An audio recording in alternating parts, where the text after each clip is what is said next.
Yes, welcome. It's another Confessions podcast. Thank you very much indeed for being part of our Confessions feature here on Radio 2. So many sinful listeners, so little time.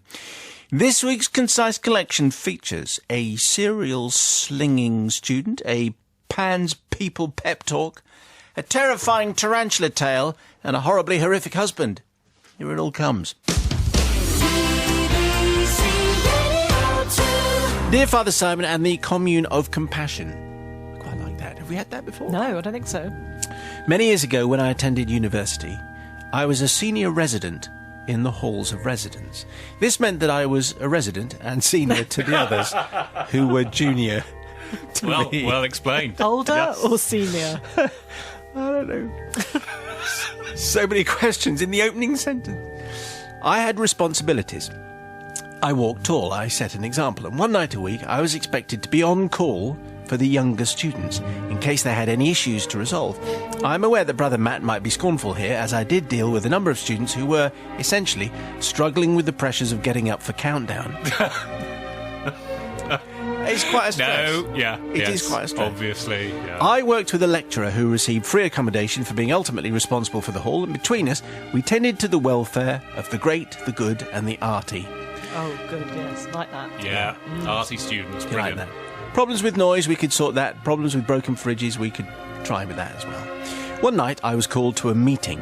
We were to discuss whether a young student would be able to be released from her contract, as she wanted to go and live in a religious community. A modern monastery nunnery kind of thing, Odette adds helpfully, in case you don't know what a religious community might be.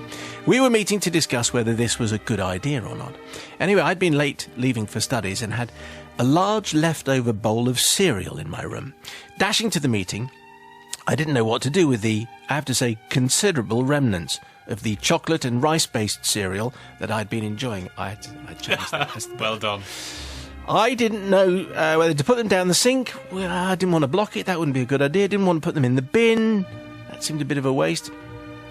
Looking back, I appreciate that my decision that I took was reprehensible. But here is what I did. 8 floors up, I thought it would be safe to throw them out of the kitchen window. That's fine. As you do. Yeah, no problem. So, too concerned to put them in the bin or the sink. Yeah. I know. Why put them in the loo? No, there's a window. Let's use that. Now, the kitchens overlooked the main entrance, but I thought in their trajectory downwards, they would disperse. No problem. As you can tell, I'm not a scientist. Window open, gloop thrown, window shut. Anyway, I dashed down to the meeting. We waited and we waited. The pastor guy, who was going to come and talk to us, didn't turn up. The Reverend never showed. We got a phone call. Could he come another night? Apparently he sounded distressed. Oh, I wonder why. Distracted, and for a holy man, rather cross with the world. When the meeting was finally held, it became apparent that just as he had arrived, he'd been hit by an unidentifiable wet sludge which fell on him from the sky. Looking as though a large number of birds had spent the weekend on his head, he felt he couldn't attend the meeting. He had wondered whether the Almighty was trying to tell him something. But if he was, he couldn't quite work out what it all meant. His first thought, he told us, was that a plane had discharged its discharge in a dangerous manner. It was only when he smelt the chocolate and milk that he realised what had actually hit him. He said he looked around, called out to any passing bowl tossers, but no one came forward. I wonder why. Sitting in the same room as him at this time, at this meeting, I put 2 and 2 together and realised that it was me who had hit him with my manky cocoa-related breakfast choice. If there was a divine message to be gleaned, it was surely this: eat your own leftovers, don't throw them out of windows at passing vicars. I'm sure he'll forgive me, but will you? Says Odette. Well, first of all, I mean, we'll get to the people's verdict in just a moment, but let's find out what we have. It's no deadly today, but we have Sister Rebecca here sitting in pronouncement on Odette and her flying cereal. I'm assuming she didn't throw the bowl out as well, because that would have been really dangerous. Yeah, no, my guess is and that very she didn't silly. do that. It was just the cereal, yeah. the rice and the chocolate and the milk. I mean, I think we've already alluded to the fact that it wasn't a very intelligent thing to do. She could have put it in a bag in the bin, or just put it in the bin, or just left it there, and throwing it out the window was the worst thing she could have done. So I can't have any sympathy. I'm sure the vicar will forgive you, because I'm sure he's a very forgiving man, but I don't. Sorry. Yes, I mean it is a bizarre. It's a bizarre thing to choose to do. Really, Yeah. I don't know what to do with this stuff. I know I'll chuck it out the window. I would say a number of things. First is there's quite a decent shot that you would probably never be able to hit the pastor Can you hit a again. vicar from 8 floors? Can you hit him? Yes, you can. Well done. You get a prize. You can do a game show out of it. Absolutely. Dale Winton, come on down. Let's see if we can do that. And also this vicar will have been very relieved when he realised what it was, when it was the cocoa-based cereal with milk added. He was very happy with that. So actually, I don't think there's much to forgive there. I'm intrigued by this idea of being on call for a bunch of art students. I can think of no circle of hell that would drag me into that job, frankly. So for that alone, I am going to forgive. Being on call for art students, no thanks. Okay.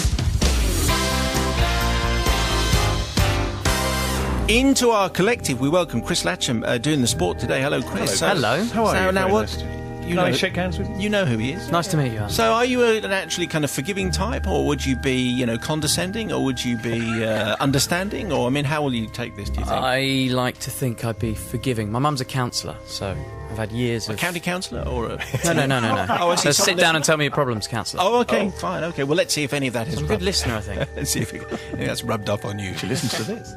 Tonight's tale comes from Richard. Anyway, Richard, thank you very much indeed. And Deadly is here, and Rebecca. It's very good evening. Dear Father Simon and the Forgiving Collective, my confession concerns an incident which took place several years ago, and it is only now that I feel I can confess such a heinous sin. One cold January Monday, I found myself in London visiting an old friend called David to celebrate his birthday. I'd been working and was dressed in a suit, which is not ideal for an evening of beer tasting. David, I have to say, was pretty miserable about his birthday. Getting old. And also about the wet, wintry weather. To make matters worse, we sloped from one hostelry to another in search of a non-existent Monday night in January buzzing event. Couldn't find any. The evening and our moods spiralled downwards, with us sharing tales of woe relating to our advancing years, lack of money, and non-existent nightlife. Our football teams were doing badly, we didn't like the movies that were out at the moment, and the music was rubbish. He's a cheerful guy, is Yes, Richard. He's a good time party guy. Yes, but it is January. It is January. Finally, we decided that one more lemon and lime would be enough, and then the whole sorry evening would be consigned to history. Standing forlornly at the bar, we were unexpectedly approached by a bubbly elder lady who looked vaguely familiar, who inquired as to whether I was in the army. Now, at this point, it would be fair to mention that I am over 6'6" tall, and David approaching this height as well. Additionally, I'd had a haircut the day before, been treated to a number 3 clipping by my local barber. As I'm employed actually as a property surveyor, I was about to admit as much, until David chipped in, yes, actually he is in the army, and we're just having our last drink before he goes overseas tomorrow. Oh, lovely, enthused this bubbly blonde lady. My son would love to meet a soldier. He wants to join the army. Do you think you could have a word with him? He'd be so excited, she said in plummy, posh London tones. Oh, okay. Do you think you could have a word? He'd be so excited. Plummy, posh and London tones. Right, okay. Well, this is the way... No, it's very good. I think you did it very nicely. Thinking no harm could be done with career advice, I said, yes, of course. And at this point, the lady invited David and myself back to her nearby flat. What? But it was okay, because there lay a slumbering 18-year-old would-be soldier. We stifled our giggles and watched with amusement as a semi-comatose youth was roused from his sleep. Here, oh no, she's gone, come on. I say, Brian... Went East End for a bit then. I've got a real soldier here who's off overseas. He's here to talk to you. Real. Oh, what now, Mum? He blearily yawned. Stood to attention. Yeah. Can I do it later? No, now, listen up. The lady pointed to me. This was my cue. So I took a deep breath, stood tall, and for a full 10 minutes espoused the benefits of joining the armed forces. The uniform, the tradition, the respect and honour of doing one's duty for one's country, and most importantly, how the army took boys like young Brian and made them into real men. So stirring and unexpected was my speech, I even briefly considered joining the army myself, although possibly they weren't looking for unfit middle-aged liars who drank lemon and lime. The youth returned gratefully to his slumber, and Mum beamed with delight and enthusiasm. I say, chaps, let me make you a cup of tea before you go, she implored. Now, by now we were quite keen to make our excuses and leave. However, curiosity got the better of me, and I said, "Excuse me, madam, I'm sure I recognise you from somewhere, but I can't quite place it." Well, she looked very happy at this point. Yes, she beamed. I used to be a dancer on Top of the Pops. I was in Pan's People. Oh, fantastic. And with that, she took out a video cassette and ask your parents, and started showing us highlights of her career. I must admit that I vividly recalled a number of them, having been an avid Top of the Pops watcher in my teens. Yes, Father Simon, not only had we made up some stuff to a young man, impersonated an army officer in order to alleviate some January and Monday night boredom, we had also duped one of the very icons of our teenage years. And we got a teenager out of bed when he didn't need to, which is pretty unforgivable. But if you told me as a teenager that I'd be invited back to one of Pan's people's houses, I would not have believed you. But it's okay, because it was about her son. That's the important thing. After a while, the guilt of our actions became too much, and we left to strains of look after yourself, come back safely. So, Father Simon, I beseech you to proffer forgiveness for a number of sins, the most dreadful of which was to lie to a member of Pan's people. Yours pathetically, Richard. Well, it's good we haven't had a Pan's People confession. It's very good, and it's an army confession. We're ticking a whole number of boxes here. What do you think, Sister Rebecca? I'm really very impressed that Richard managed to recognise a dancer from Pan's People. I mean, how many years ago was that? Well, they were quite memorable. They were, but not necessarily... if you're of the right their age. faces. Anyway, Was I it think... Babs? Sorry? Never mind. I think that's Beautiful pretty Babs. impressive that he would have remembered that years on. I'm just a bit confused about this confession. I mean, what time was it? They were drinking at night and they went back to the Well, I was thinking flat, about and the teenager, was yeah, because the asleep, teenager which was is still asleep in the all- evening. It's a bit confusing, Late night, this, yeah. which is... But they sleep a lot, don't they? Yes. Okay, well, let me anyway, explain. apart They went from to that... the pub, and it was like last. So this may have been So 11 he'd gone to o'clock. bed. The teenager had gone to bed, I and they imagine woke on him the up and sofa. said, "Join the army." Now, I think that it was, they probably inspired this teenager Yes. to go into the army, and Yes. hopefully he's having a really good time in the Yes. army. So I don't think there's any harm done. So I'm going to forgive. I have those very words written here. Look, no harm done.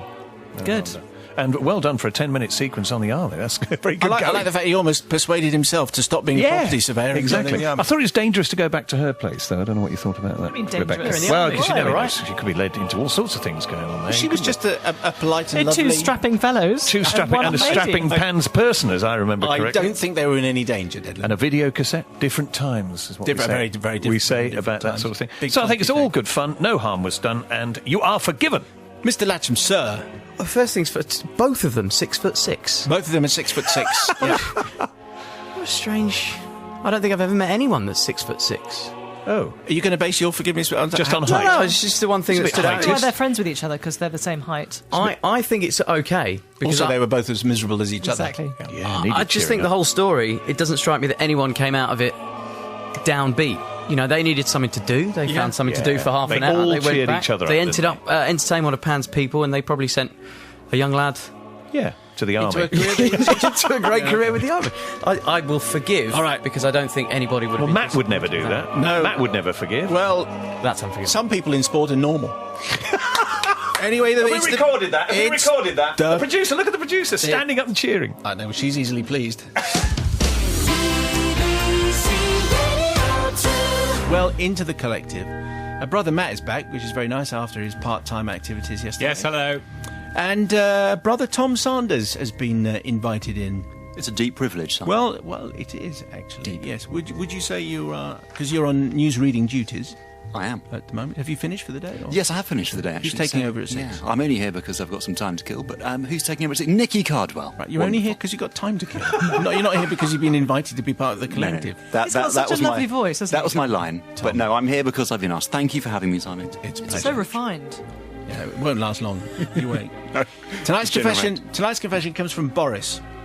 Thank you, Boris. Dear Simon and the Collective, I'm writing to ask forgiveness for something that I did many moons ago when I was about 10 or 11. You see, I have an older sister who at the time was always getting me into trouble by telling tales to my parents. Who kissed Jamie Featherstone, Mom? Guess, guess. You know your expensive perfume that seems to be decreasing. Older sisters and siblings, there's just so many of them. As soon as we open the older sister category, there'll be many of these. Anyway, Boris continues, I was always a funny child, trying to replace the bar of soap with the one that was supposed to make your face turn blue, but never did. That kind of thing. The local joke shop was my playground. Then one day on a visit to this local joke shop, I spotted a fake spider. It wasn't a tarantula-like spider. It wasn't that big, but it didn't look fake. It looked fabulous. It looked like just the kind of spider that you might find in the living room of your house in a September. So I bought it and was very proud of my purchase. Initially, I didn't know quite what to do with it, but then a thought came into my mind about my sister and getting her back for always getting me into trouble. I knew she didn't like spiders, in fact, passionately hated them. So clearly, what should I do? I knew that she was going to go out later in the evening to a nightclub, and that gave me plenty of time to place the spider. As soon as she went out, I snuck into my sister's room, trying to be quiet and not alert my parents that I was there. I put it on the bedside cabinet. No, it didn't. Then I put it on her beloved record player. Oh, that didn't look quite good enough. And then it struck me that to make it look more real, I would need to stick it on the ceiling.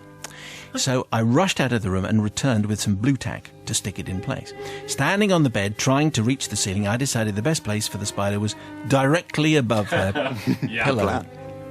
I think so. I think this is rather good. So when she got into bed, she would see it, and I climbed off the bed thinking it was a job well done. Then later I went to bed when my parents told me to, like a good little boy, says Boris. Creepy Boris. The next day was a Sunday, where a lovely full English breakfast was awaiting me. I'd totally forgotten about the fake spider, but it quickly came back to me when my sister sat across the table. She leant over and she said, "Oi, Boris, I hate you." Actually, my parents didn't look too happy with me either. And then the story came out. Everything unravelled. The previous night, my sister had returned from the nightclub in the very early hours of the morning. She had returned to her bedroom and spotted the spider and screamed the house down. I had heard none of this, as I was still fast asleep, but she woke my parents up to tell them to get rid of this huge spider above my bed, and she ordered them to get rid of it. "It's definitely a widow spider. They're killers," she had said, apparently. Well, my father came into the room and took one look at it and then made a sharp exit. It was too big for him, so he dispatched my mother into the room to get rid of the spider. Well done. Nice one, Dad. So my mother climbed onto the bed with a duster to catch the spider, which she did. What happened next was unexpected and beyond my wildest dreams. My sister started screaming and pointing at the ceiling, shouting, "The spider's laid blue eggs! Look, there's blue eggs across the ceiling!" Which my parents ignored. My mother continued down the stairs with the spider in the duster, opened the back door and threw it out. They then calmed my sister down and the house went back to normal and they all went back to sleep.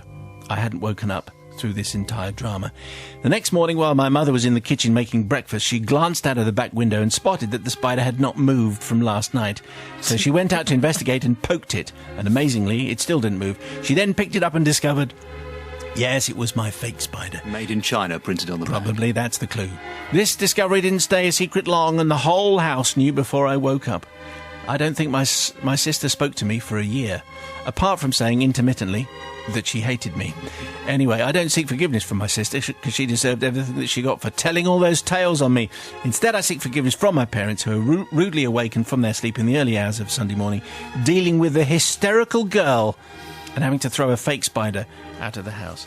Anyway, that's why it's Boris. I think that's why we changed the name to Boris, because it was a nice spider confession. Spider confessions always very welcome, of course, but particularly older sibling confessions. Let's face it, there are loads. Confessions at bbc.co.uk. Sister Rebecca. I hate spiders, and if someone had done that to me, I would have been furious. What about your older sister? Yeah, well, my older sister had done that to me. Yes. Well, yeah, that would have been just the combination. Unimaginable combination. But I think the mother was so brave. I mean, the dad was a coward. The mother was so brave to climb on the bed and get a duster and put the spider in the duster. That is a bit hopeless. And then to prod it the next day. I mean, really, good on her. I think that, she was the hero in all this. And I think that I can't forgive Boris for putting his brave mother through all that, and also doing that to his sister. It's just not fair. Tom the novice. So he's not seeking forgiveness from his sister, No. which I rather like, because she didn't like spiders, but then she wasn't very nice to her brother often as well. Poor old Boris, I think. But also, it's not so much a confession, it's just a very, very good story. And as the little boy who once bought one of those little plastic dog turds and liked to place it at various points around the house at the age of 8 or 9, as I'm sure you can well imagine. Yeah. Absolutely forgiven. Boris, you are absolutely forgiven. It's a very fine story. Oh, outstanding, Tom. You won't be coming Well done. back. Well done. Coming back. Well done. there are debuts, and then there's Tom I think Sanders' that's debut. fine, isn't it? I think that's okay. Yes. Let me just. Well, is that okay? Good job we're on the air. Post Sophie Grubble, is that okay? Post-mortem later. if the umlaut's in the right place. Brilliant. I, like Boris, I'm a pretty heavy sleeper. I once slept through a fire alarm at a hotel, so I can absolutely empathise with not being woken up by his hysterical sister. But this family doesn't sound too bright to me. How did they not work out that it's a fake spider? Spider is, falls into the duster and just stays there. Spiders, my experience, they tend to scurry around a lot. I bet you don't have an experience, but you make your wife deal with it. Yes, my wife to deal with such matters. No, I don't. No, of course I don't. I deal with all the spiders, real or fake, in my house. And on this occasion, this family does not sound too bright, so I am going to forgive, because Boris was clearly the brightest spark in that box. Scathing. Right, so this is down to IQ. Yes, it is. Unless, of course, the reason why I wasn't woken up was because I live in a particularly big house, and therefore it becomes a class thing, in which case I definitely forgive him. So it's another dry time confession. We welcome novice Nigel in, looking very smart, which means you must be doing an award ceremony or something like Wine that. tasting. Wine's a beautiful south, so I've been. Well, you've already done that. Yeah, I'm going to tell by my teeth.